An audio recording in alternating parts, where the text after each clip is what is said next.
Hey, what's going down, everybody? It's your boy, Mr. Solo Figure Shotty for the RB Talk Show. And my guest right here is Juanita Wynn. She's a Grammy Award winning songwriter. Wynn has evoked sensations of love, joy, peace, and encouragement through her music. Wynn has written for legendary artists like Layla Hathaway, Angie Stone, Destiny's Child, Diana Ross, and so many more. So, with that being said, give it up for Juanita Wynn, everybody. Yes, that's Juanita Wynn. Yeah, so well, welcome to the R&B talk show and stuff. And I wanna, send my condolences to you, the passing of Angie Stone. And Absolutely. Thank you. no problem. And I want, before we get to your history and everything else, what was your relationship like, with Angie Stone? Angie, oh my goodness. She was like a sister to me. Um, I met her in 2020, 2002, 2003, when I had moved to New York City. Um, I had to close the deal, had a deal with Sony ATV Music Publishing, and I had to move to New York from California to work that deal on the second year. And Angie heard some of the stuff I wrote and um, had them bring me to the studio. And man, the rest is history. I was in tears. We wrote a song right then that no one's ever heard, that I hope to release soon. We've got a lot of duet stuff we did, but she took me under her wing and she taught me a lot. I taught her some things when it came to harmonies, and it was just, man, just after that, it was just off and on as I was doing so much writing. I toured with Fred Hammond for a while as well and writing for different artists. And but Angie, that was my girl. She was like a sister. Oh wow, yeah. It was crazy though because when I got the text about it, I was like, I hope it's not a hoax, or anything like that. I've been a fan of hers when she was with Vertical Hold back in the early '90s, and then for this to happen, and I'm like all these back to back deaths. I was like, could never, question God, reason, her stuff. But to me, she's an icon. I mean, for her to be, I mean, she's like a chameleon to be part of, you know, uh, so many different groups and then to do her own thing and stuff. And I'm like, I'm shocked she's not in the Rock and Roll Hall of Fame of the Yeah. work she put in and everything and stuff. But yeah, when I got the news about it, I was shocked about that because I was like, you would never thought somebody like her well for this to happen like that, but it's just weird how life kind of designs in its own way and everything. Yeah, I was in the middle of Angie and I were working on a residency together, Yeah, okay. and we were uh, we were so close, so close, and I was looking forward to it. So I had just talked to her the day before. I was expressing some things that I was feeling and going through that day, and she was like, "You know what? Don't worry, we're gonna be all right. Things is getting ready to, you know, pan out the way we've been wanting. We can kind of create our own lane." And I was excited about it. And the next day, I was on my way to a women's meeting in Newport News, Virginia, at a church, and I got a call from Herb Middleton, and he's a great producer from back in the day, and he's doing a lot of stuff now. And he's like, Juanita, what's going on? And I'm like, what's going on? And he said, somebody just told me Angie passed. I was like, no, I just talked to her. No, you know. And I said, wait, let me see, let me see. So I called Diamond, her daughter, and Diamond confirmed it. I screamed at the top of my lungs for a long time till she had to Wow. hang up because it was like, oh man, it was just surreal. It was just surreal. And, Angie, Wow. you know, it was just surreal. We had just lost Jonathan Richman the month Yeah. before, who was our partner in writing, and Wow. I felt like God was playing a trick on me. I just felt lost. I can't even begin to tell you the feeling of emptiness that I felt. You know, just some things just didn't make sense. Just didn't make sense. So yeah, but I called my girlfriend I was supposed to meet at the church, and she's like, I was screaming. They had kept me all day. My phone was going crazy, crazy, because a Wow. lot of people knew our relationship, and they wondered if I was in there, because I was supposed to be moving to Atlanta. I was supposed to be with her, but I couldn't Right. go yet. I couldn't go yet. And it was just a lot of feelings, a lot of emotions and thoughts, you know. Wow. Yeah. Yeah, man. Yeah, yeah. My prayers to you, prayers to the family, and rest of the close friends. Even the bandmates that was in that van and stuff. And yeah, man. That's man. Yeah, that's tough. Because I remember though she was talking about fighting for her publishing and everybody sampling the music and everything and stuff, and then for this to happen, I was like, wow, it's crazy how you could be set on something, then all of a sudden out of nowhere this happened. I'm like, why everything happen the way it does? When everything supposed to come together, then all of a sudden just everything just like the brakes stops for whatever reason. I don't really get that everything. Yeah, a lot happened in between there that, man, I wish, I say all the time, I wish I could share some of the stuff that I know, but, you know, it, I've learned this internet has legs, and they walk places they shouldn't, and turn Yeah, something into something that it wasn't. But it's a lot. It's a lot going on with that. But with the publishing, I will say there are songs that we did together. I found out, since she's been questioning her publishing, many of the songs I did with her weren't registered either. So wow, all this time, I'm like, man, this is where my money. Why So, um, so it's the publishing game is crazy, crazy. that's deep and stuff. Yeah, I want to get right to where it started at. When you was a child growing up, what was your early inspirations as a kid? Oh, my earliest inspiration. Well, my mother took me. I have 8 sisters and one brother. When my mother took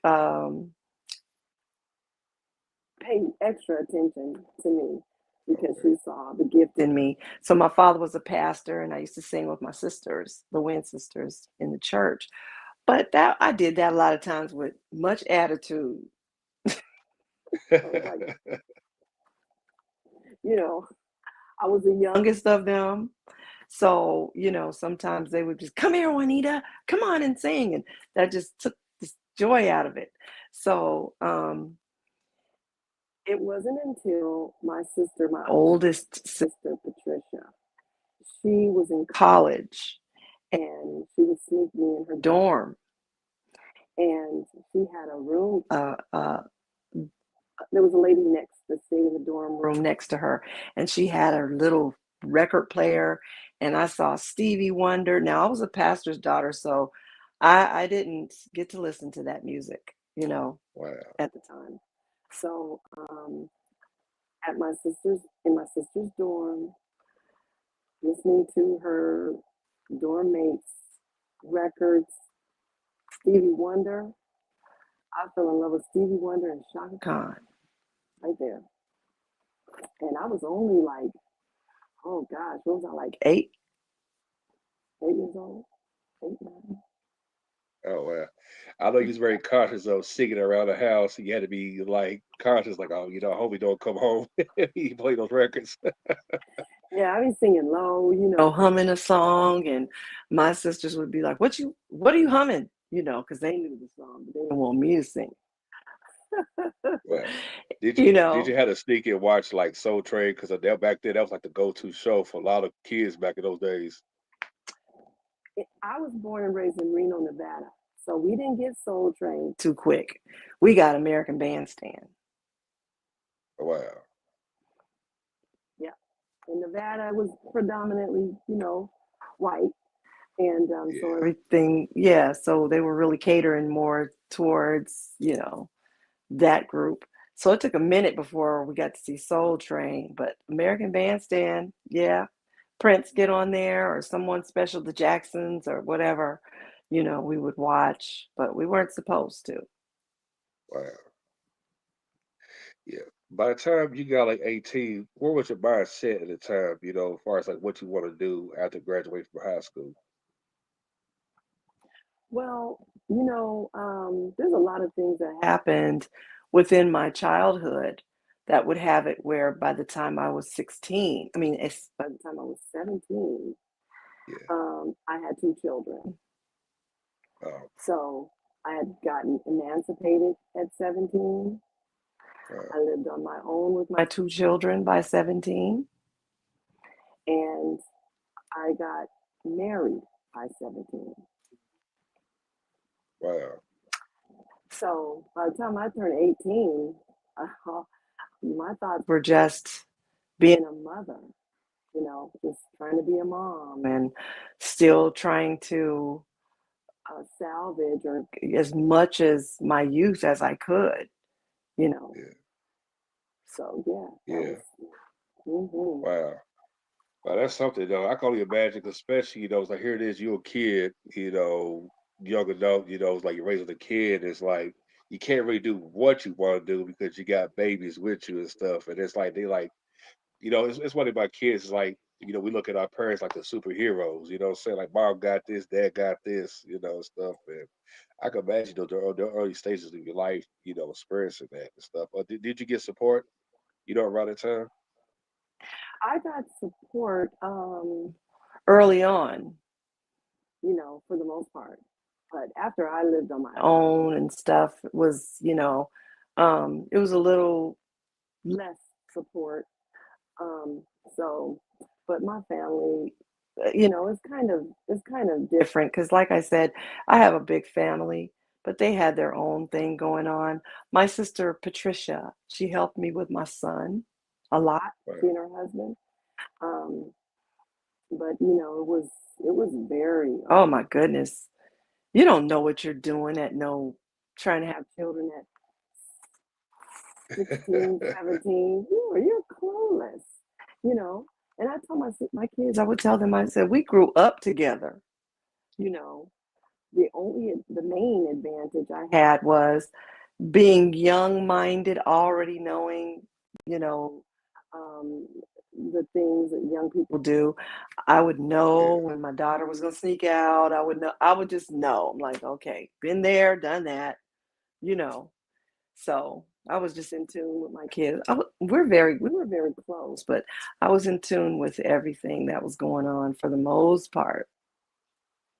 Yeah, because that, especially being a parent, I'm a father myself, and it's like it kind of sets your mind with like, okay, I don't want to throw nothing in my child's face that will repeat later on down the road and stuff, So I think all these thoughts in your head, especially the older you get, you're like, wow, I once did that, what I'm saying that Yeah, and come yeah. back on you and everything.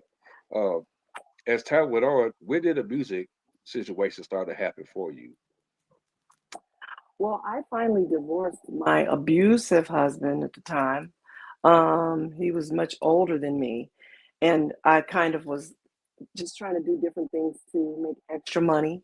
I would sing at this place called On Broadway in Yeah, California because by this time I moved from Nevada and I'm in Sacramento, California. Um, and I would sing at this place called On Broadway. And one night I was singing, and someone came in that was from Quincy Jones Music Publishing, oh wow, and she asked me. She said, "Can you write?" And I told her no. And she said, I don't know. You ad lib like you can write, you know. She said, can I send you some tracks by Rory Bennett? Rory Bennett was the producer who did All My Life and the Mama Song for Casey Okay. and JoJo. So he was signed to Quincy Jones Music Publishing. God bless, him. He passed on. Um, but that night when I got home, I wrote to both the songs. Called the lady a couple days, whatever later, and sang them to her over the phone. She lived in Burbank, California, Los Angeles, rather. Quincy Jones Music Publishing office was in Burbank, and she loved it. Next thing I know, they were flying me from Sacramento to Los Angeles to consider a deal. That is when they had me first go in the studio. They wanted to see me do my thing in the studio. So they put me in there with Malik Pendleton, and he was working on Diana Ross stuff. I couldn't write a thing. Do you hear me? Not a Wow. word. I was nervous as I don't know what. I couldn't. And he was like, clock was ticking. I mean, they went and got us lunch, and he was talking, taking calls, and we were just shooting the breeze. Nothing. I couldn't come up with nothing. And so I think he just looked at me and he's like, well, I'm gonna go back to my hotel. You got a couple more hours here. If you want to sit and play around, whatever you can, come up with something, but I'm going to my room. So he left and I was in there alone with the engineer. And when he left, I wrote a song about it. And I wrote, since you went away from me, my whole life is made a change. Every day's a new day, and I see it was best for you and me. Since you went away from me. Listen, I wrote the whole song about him leaving. He Wow. called me the next morning. I was in my hotel. He's like, what did you do? Yo, what is this? What is this? I'm like, oh, I guess that means he liked it. So because of that song, and Diana Ross just so happened to be going through something at the time with, I think, a divorce. Excuse me. Are you And it good? was just on time for her. So she loved it and they took it, and I got the deal with Quincy. Oh wow. Yeah. R.I.P. Quincy Jones and stuff, Yes, yes, rest in also, peace. I tell you, when he we found out he passed, then that kind of like that memory kind of popped in your head, like wow, if it wasn't for him, I don't think I would be where I'm at, because of that. Man, I posted up because Quincy did a little write up on me as well, um, talking about my contribution to bringing gospel music, um, kind of ushering in, being one of the artists to usher in contemporary gospel music. Yeah. Because of the things I wrote. I wrote a lot of inspirational gospel stuff for different artists, Virtue, and I just did a lot in my own.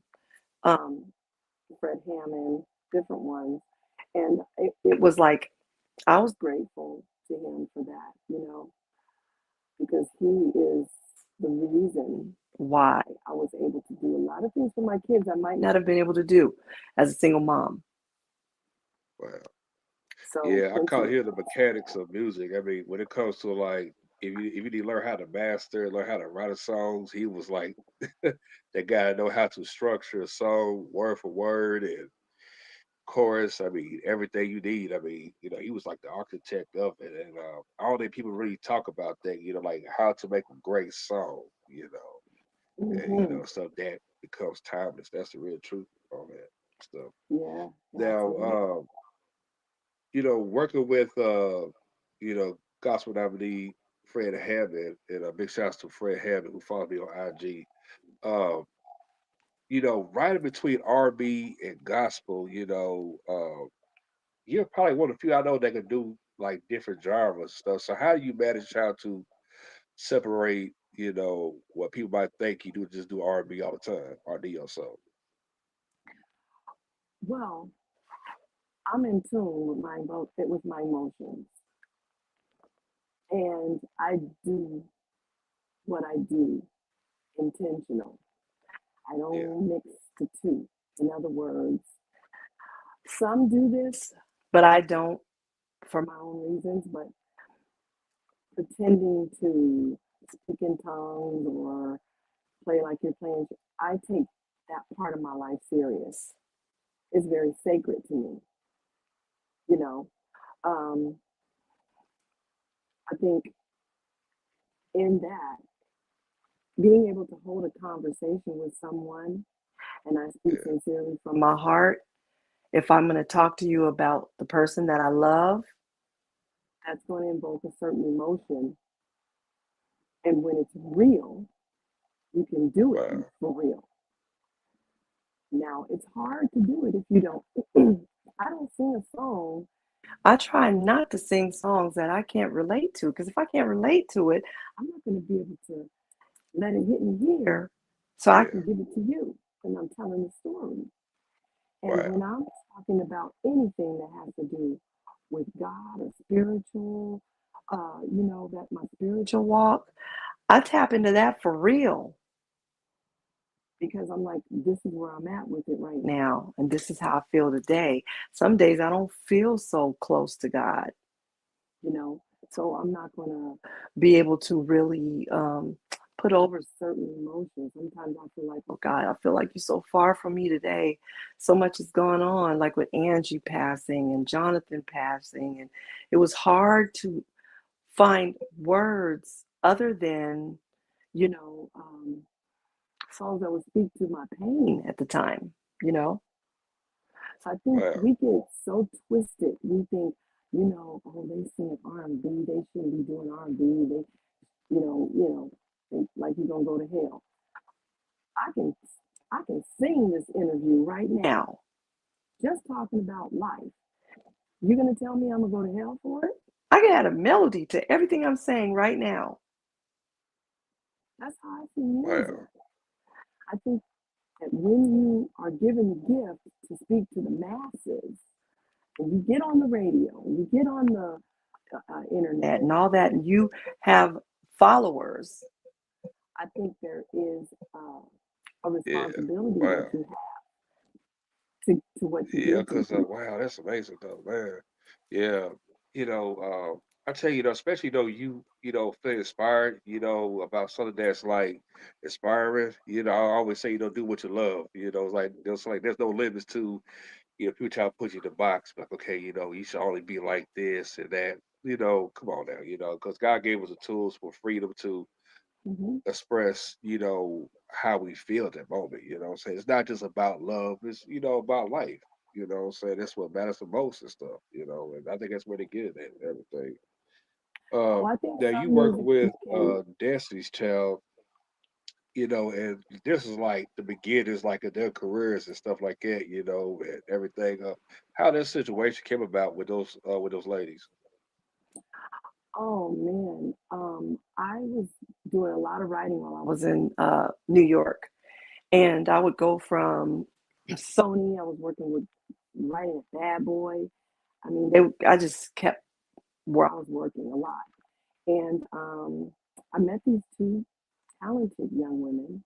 Wow. They were a writing group. They were called Big Draws, and we would just write stuff together. Rockwilder would put us in a studio, and we would write and just come up with some amazing stuff.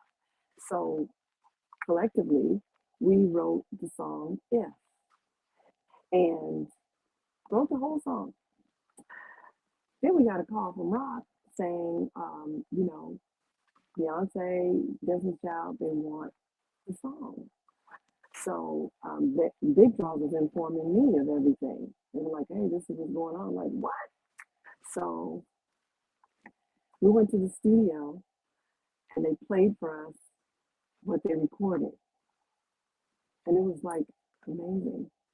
And Beyonce was like, you're going to come back the next day and we're going to write another song. They put another track up and she was like, we got writer's block. So what y'all got? Yeah, wow. So we're sitting there once again. I write about what I'm feeling. and we're sitting there and kind of conversing, and they're playing the music, and I'm like, we doing all this conversating, I need them to turn that track up so I could, write, but still we sitting there. So I started writing about us sitting there, and I started writing. Wait a minute. I think I better take some time and clear my mind. Because if I don't, I might scream out loud in a little bit. Tell you what I'm talking. I just started writing. And then one person bounced off and said, ladies, or whatever. And then I'm like, B, can we turn these speakers up for this hook? And she said, Wow. yeah. So I got up, we went to the board, and the music was playing, and Beyonce started doing the whichever one it is, the chicken head or the Tootsie Roll. She was teaching me, and I started singing, free. She said, I like that. Stay right there. Stay right there. And then I started writing. Ain't no feeling like being free when your mind's made up. And then collectively we put the puzzle Okay. together. Yeah. So that was a great experience. I'll never forget that because Beyonce she was amazing. Her vocals were just, man. So she's like, they were getting to a movie set or something they were doing somewhere they had to go. And she's like, can you go in the booth and record the hook, the background, everything that you did? I said, yeah. And they laughed and I recorded. And that's how we got on the project. Wow. Yeah. Now, this song right here, I used to sing it a lot in the high school. Everybody just sung it. It was Lately by Tyrese. That you sung the background vocals to it. So how did that situation came about? And big shouts to Tyrese. Yeah, man, let me tell you, it was like the earlier stages of Tyrese's career in DOA. God bless Derek Allen. He's been a blessing to my life early on. He and Brian Morgan, definitely. And Robert Brookins, God bless him, rest in peace. But this particular song, DOA, was like he pulled me in. And he just wanted me to do the lately, and then the female little ad lib thing I do in and out of there. Um, but Tyrese, like, he was just talented then. I was like, man, for DOA, Wow. he brought me into that session. Derek Yeah. Allen. You know what's crazy though too, because when you hear the song, you hear Tyrese breathe. When he's getting ready to, sing that verse and stuff. You hear a lot of that. And looking back at it, because back then I didn't pay attention to it. Looking back at it, I said, "Wow, he do a lot of breathing, in his vocals and stuff." He don't do that like he used to though. But I was like, "That's what you call, whoever was with him. They took their time, how to structure, say great song and stuff." Yeah, yeah. I think now they're trying to take the breath out, and you know, it's, I don't know. But he's still amazing. Cause I used to have a crush on this war girl in school. Yeah, I never sung it to it. I had that song in my head. I ain't no singer, but I'd be like, man, like, what if I could sing to her and tell her how I feel and stuff like Aww. that. And every time I think about that song, I think about that particular era back in '98. I was like, dang, man. I said, I heard I was a shy kid. I said, dang, could even. I didn't have the guts to even say how I feel and everything. But that was Yeah, the most played song between MTV, BT, VH1, like radio and TV and everything and stuff. So, yeah, you know, yeah.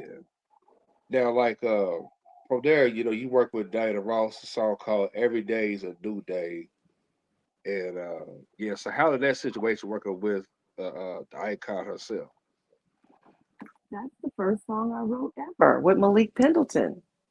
Okay, yeah, Yeah, that's the first song I wrote well, while I was there with Quincy Jones Music Publishing. That's the first song I got placed. That was my wow, first placement ever. Malik Pendleton.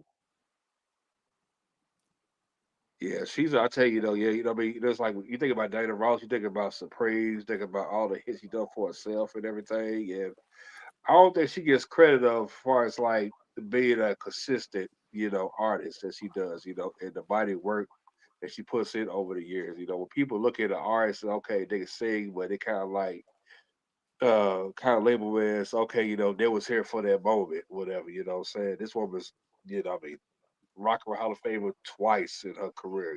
It's like you don't get no bigger than that. Now, I want to talk about your albums and stuff. So, what inspire you to want to start making your own music? Well, because I feel like everybody can't tell your story, you know, and I have so much. I have lived a life with so much at such a young age. I experienced so many different things. And I found that music was my way of expressing myself and talking to other people, talking to other young people, talking to single women, talking to God. Um, it's just my way of expression. And when I go different places, I want to sing songs that leave a message to people in general.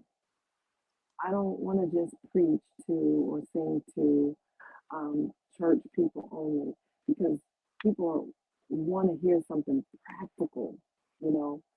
Like I said, when you're going through some things, we can tell each other.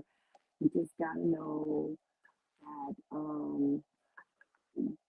God Uh, made this decision. You want to say that, and that's fine. But sometimes you want to hear, it's going to be okay, or I've been there, and that emptiness you feel, and just bringing it down to a human level of just life. uh, And I call it life music, what I give and what I do. I'm careful about my lyrics because I know you can influence someone to do right. Music can influence someone to go kill somebody. Music can influence someone to love somebody. So, I mean, it's that's how powerful music is. And so I've always tried to be very careful about the things that I wrote and tried to only sing songs that were a message.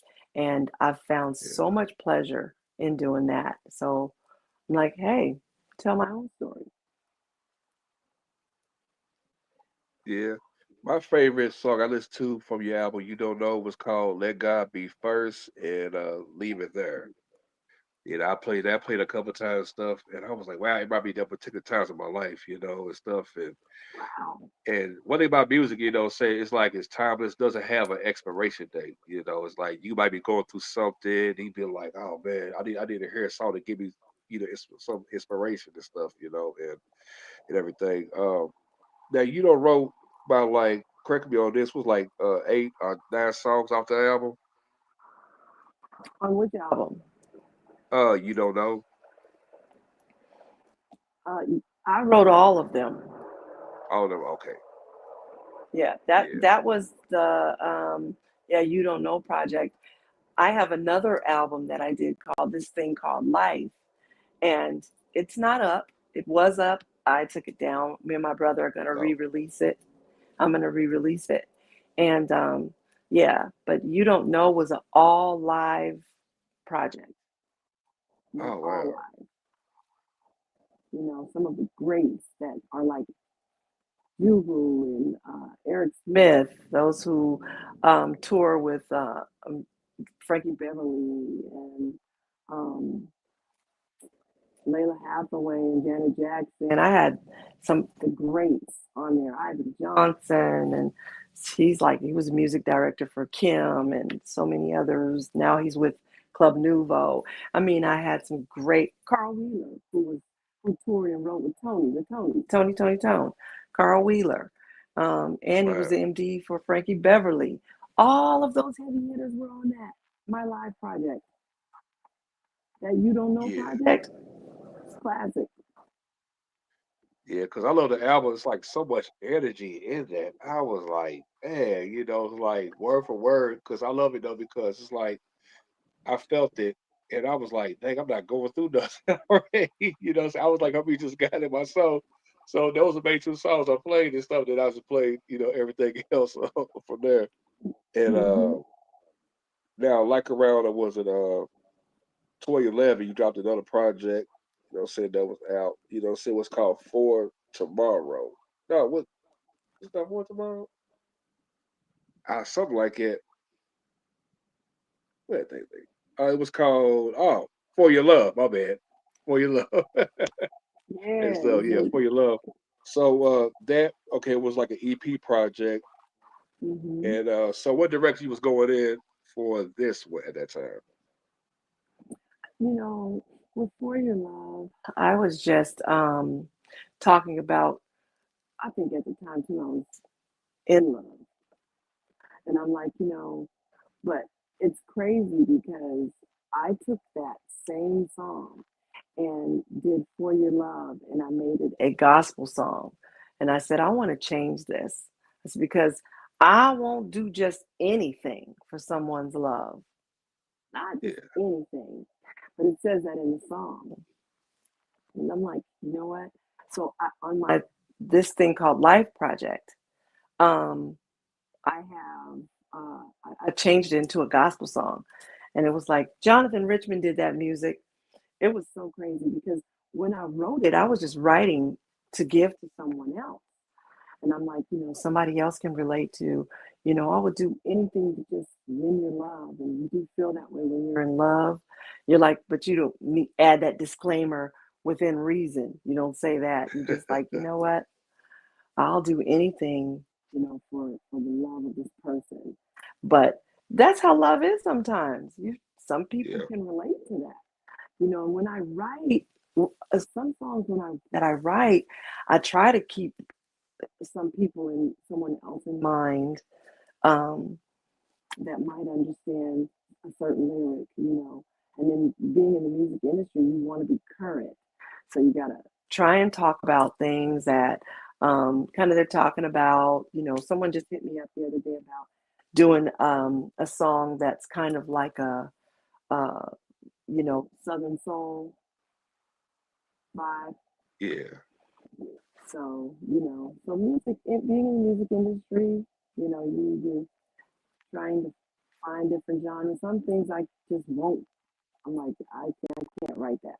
I think that's why I lost my deal with Quincy Jones Music Publishing. Because at the time, Bugaboo came out and Can You Pay My Bills and stuff like that and Scrubs. And they wanted me to write like that. But my daughter, she listened to everything. She remembered everything I wrote. I had to be careful because of my own children.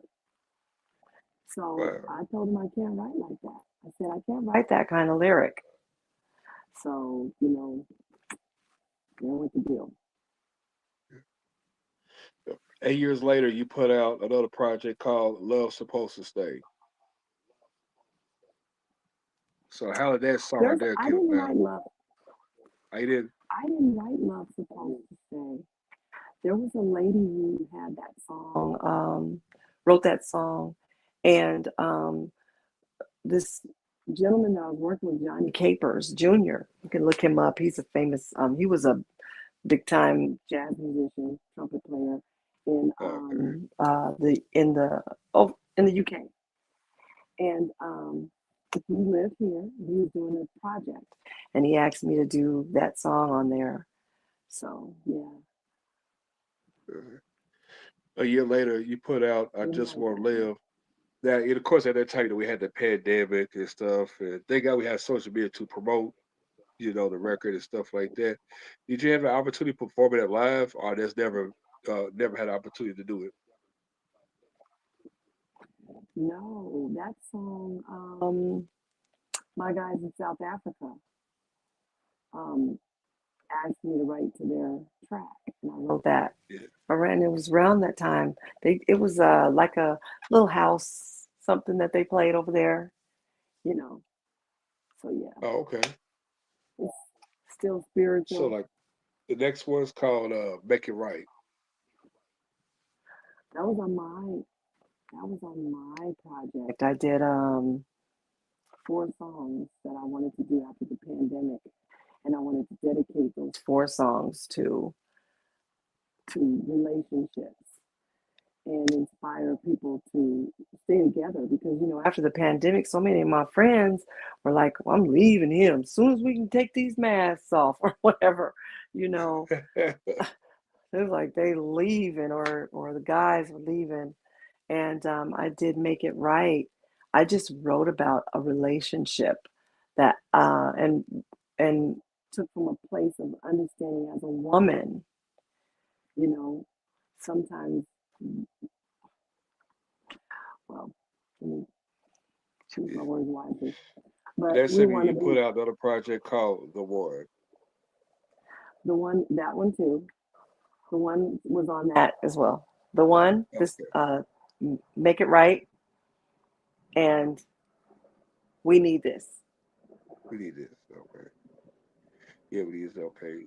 Now, like in 2024, you put out like kind of like remixes away was like thank you, yeah, thank you promo, thank you, and like a different version and stuff. So who came with the idea to, as far as like making like alternate versions of this of like the song thank you?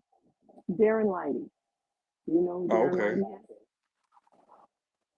Are you familiar Yeah, with stuff. Darren Lighty? Yeah, I tell you, it's amazing too. Though I tell you, people think that remixes don't exist, but it really does because you get a chance to really, promote, your stuff out there, and you get a chance to hear different versions of your record and stuff. I think it's pretty awesome. Do you know who Darren Lighty is? Their lighting is that they sound familiar. Darren Lighty did ooh, say what, say what, say what. No more shopping Oh, okay, sprees. No, he's that producer. He's did a lot of, so he was doing a collective of songs from his tracks that he did on different artists. And Thank You okay. was one that I did with him years ago. Oh wow, yeah, yeah. That name sound familiar. I never got a chance to see the. I probably had to see the face for me to know and stuff. But yeah, wow, big shouts to him and stuff. And the last one is Blood, Sweat, and Tears. That Yeah. was So the how did fourth that? one. What came out? How did what? That's like how that project came about. Well, those four songs were the songs that I put out for couples. Yeah. If you listen to the words to each one of those songs, We Need This, Make It Right, The One, and Blood, Sweat, and Tears, you'll hear that it's just dedicated to couples staying together. Blood, Sweat, and Tears is just about a relationship that's like, listen, Yeah. we've been through it. We made it through all Yeah. that. We Yeah. hanging in there. Blood, sweat, and tears. Yeah, I think relationship it's like a discipline thing where it's like you date somebody you like them and stuff, and especially with somebody that's open up to you, about their likes and dislikes and what they like, what they want out of a relationship, and you build a foundation and stuff, and a lot of times, just understanding, like if somebody take a loss, you should be there for them, especially when it comes to family, illness, having a great understanding. You got some people like if a wife gets sick, then the husband they'll dip out. Or if prime example, I just saw something earlier where I think it was this lady and her 2-year-old son, they got kidnapped. They got nothing to happen to them, and the guys was looking for the husband, and he plotted on them to get killed and stuff. And he was Wow. hiding under the bed when all that went on. So when she found out what happened behind the scenes, the guy that kidnapped her told her what happened and confessed the truth. So she filed for a divorce and just everything above, and stuff. Because I always say that anytime you exchange vows, you say I do. It's like it's one thing it bears a title, but it's a partnership for life you know, and stuff. And I It should always be. say that when you love somebody, you really gotta, it's one thing, okay, this is my partner, this is my husband, this is my wife, but y'all supposed to be together as a team. Your kids supposed to look like, okay, if I ever get married, this is the type of person I want in my life, to motivate them. And we don't have no type of Hmm. structured household these days because social media plays a part of everything and stuff. That's right. Uh, for you, as a mother, what are lessons you teach your kids, when they ask you about certain things, when it comes to life, especially these events going on. Well, like I had my kids so young. I did a Yeah. lot of preaching to them. Trust me. They tell me all the time, Mom, remember when you pulled the Bible out and you read a story about? I was like, I did what I could, you know. And I always tried to educate them on things. And, even when it came to sex and all that, I just tried to educate them on certain things. I'm, online, showing them, you know, sleep around, you can catch this, or whatever. And just I tried to give them what wasn't given to me. Yeah. I didn't my parents were really more so into teaching church than teaching us about kind of a Wow. relationship, sex, certain things, that wasn't a conversation. So I had to find out a lot of that, through friends, Yeah. um, on my own, Yeah. So I just didn't want that to be the case with my kids. Yeah. It's sad too though because it's like especially looking at it that makes sense because especially those days like it's one thing you have parents focus on the church, but they forget about what's going on in the household and stuff. Where the daughter and son could be running off and doing whatever. And it's bad though when somebody gets so committed where they forget about what's important. At the house and Hmm. stuff. It's like okay, you donate money, doing all this stuff to churches though, but you got to focus on your child. It's like your daughter is trying to get your attention. And you so focused on what's going on over there. You're not focused on what's going over here, and that's sad because that's kind of uh like a mental abuse, not physical, but just mental. And that's the bad part. But if you're not teach your kids about life, you're not gonna go nowhere like that. I mean, you tell your kids about church all day, but you gotta tell them about life. It's like some people thinking that okay, when a child's 18, well, I ain't gotta raise them no more. You never stop being a parent. Your child could be 50 years old, you could be 80. You never stop being a parent. It's like that time is with you until the day you close your eyes and stuff. So I think Hmm. that's where people have people forget and stuff, and that's real sad. Before we wrap Yeah, it up, what you got next as far as in 2025? I've been doing a lot of trying to prepare for the Angie Stone experience, Okay. and I'm kind of telling the story behind some of the songs that I wrote with Angie and sang with Angie, how they were born, and you know they are they've asked me to do a tour in the UK starting March 8th. They're like doing a remembering Angie Stone because that's the time around the same time that will have been a year that she's passed. Yeah. And so looking forward to doing that and just telling the story and letting people know who she was, not perfect, but when it came to that music, she knew that. She knew her music. And so, yeah, so that's what I'm doing. And I'm working on trying to work on another project. So, Yeah. yeah. I tell you this. This come from me. I know everybody would agree on this. God definitely brought you in Angie's life. To carry her legacy, to let people know that she's still here. Her music still lives in everybody's heart. And because I always believe that God brings people in their lives for a reason. Besides seasonal people, but I always believe that God brings it in their life for a reason. To not only be a friend, but also to but also to I'll get back to that call later. Can you hear me now? Okay. Yeah, I hear Yeah, you. but yeah, but I always believe that God brings it in our lives for a reason. And this is show us, the do's and don'ts if you don't pay attention. And I believe that, just viewing Angie, and just knowing you through Big Shots Miss V, and Ray J the Pope. I'm like, wow, like I can't wait to interview her, and you have a credible story. And I'll tell you one thing, she's not here physically, but I'll tell you one thing, she's proud of you, she's proud of you because of you do what you're doing, and because I hate some people to get on social media and they had to make multiple videos to say that, oh yeah, well, she mentioned me, this and that. Come on now. You know what I'm saying? It's this ain't about fame and stuff. It's about common sense and stuff. So thank you, for carrying her legacy. I know she'd be proud. I know the family was as already is as well. Thank you so much. Thank you so much. I appreciate that because it means everything to me.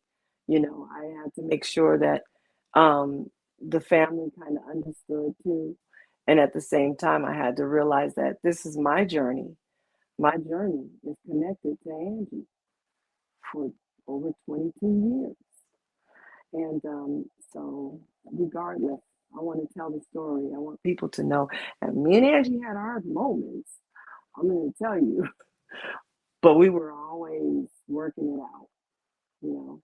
So I feel blessed to be able to.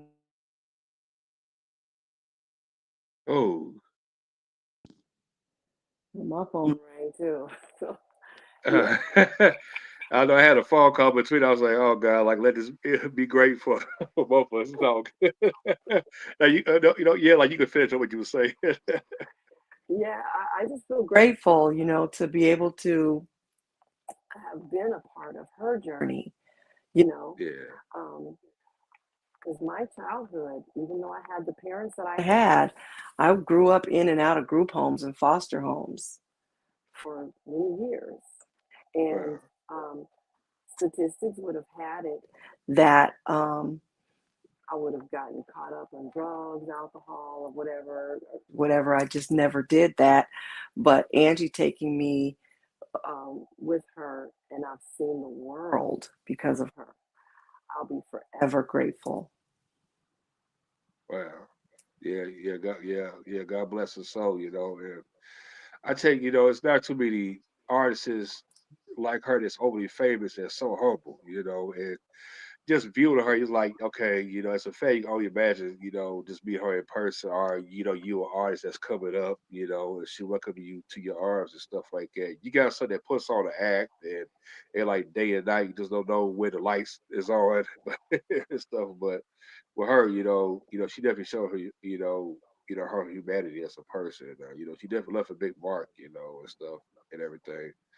But with that being said, big shouts to Miss V for putting this interview together. Big shouts to Ray J the Pope. And so with that being said, you have a blessed night. Thank you. You too. You got it. Ladies and gentlemen, Juanita in the house, everybody. So with that being said, we out.